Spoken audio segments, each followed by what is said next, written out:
many of you guys actually thought this was shot on 16mm analog film? Let me know down below in the comments. And I know what you guys might be thinking, like, oh my god, Mito's going crazy, he started doing YouTube videos on 16mm film on old cameras. But actually, everything that you saw was shot on a Sony Alpha 7 IV modern day full-frame digital camera, and I've used a special technique to convert it into analog looking film, and that's what we'll be talking about today.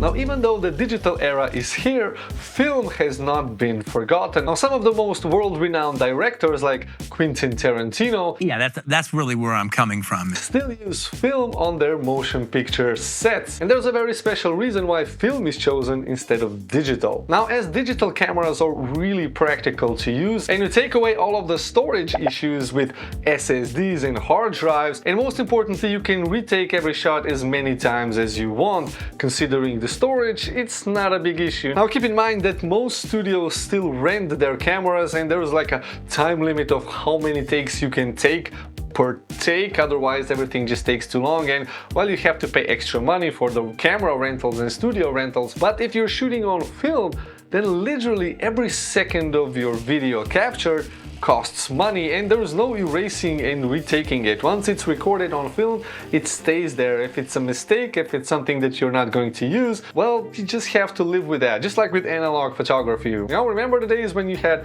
36 or 24 shots per roll of film and you were really careful what you're going to photograph? Well, with film and movie industry, it's kind of the same. But the reason why some of these cinematographers actually use film instead of digital is because of the workflow. Now, the look is kind of a secondary thing, because if you record on film, then the film gets scanned and it gets into a computer, and there you can process it just like you would process any other video. Well, it is a little different because you get the film look straight out of the scanner, but you can also emulate a digital looking video into a film looking video with dehancer, for instance. And there's a link down below, you guys can check it out. It is an affiliate link, so thank you for supporting my channel this way. And dehancer is kind of a sponsor of these videos, and I do recommend it a lot. So the filmic look and the style isn't the primary thing that these people have in mind. When you're shooting with film, the whole set and all the crew and everything, the lights, the microphones, the actors, everything needs to be rehearsed and well organized, like on another level organization, that you can only then record that 1 or 2 or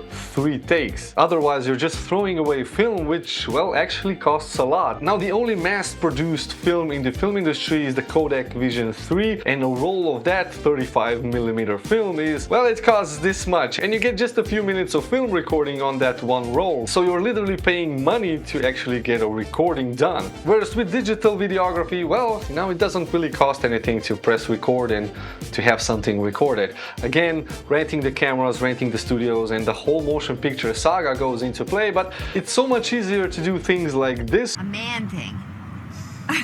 I know, when you're trying to say something, you can't say it. What happens here tonight may as well never happen, never happened. Come on, pay now, forever regret. What did you want me to say, Todd? What's the line?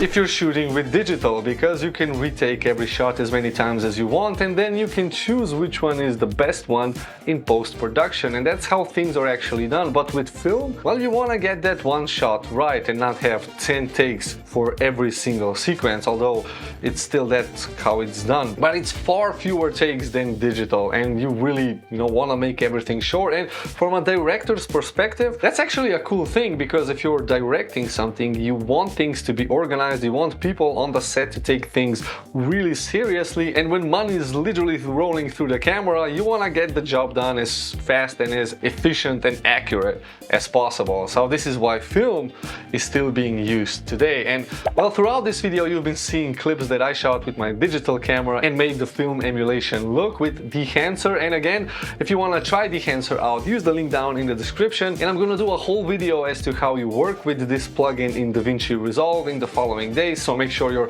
subscribed to the channel, and if you made it this far, hit the like button for the algorithm. I know I'm just asking stuff from you guys, but it really does help support the channel. So anyway, if you have any comments or questions, thoughts, experiences on this topic, please leave that down below in the comment section where we can start a debate. And if you want to stay on the channel, well, stick with one of these two videos. I don't know, I mean, they're both, I think, interesting. Thanks for watching, I'll see you in the next one.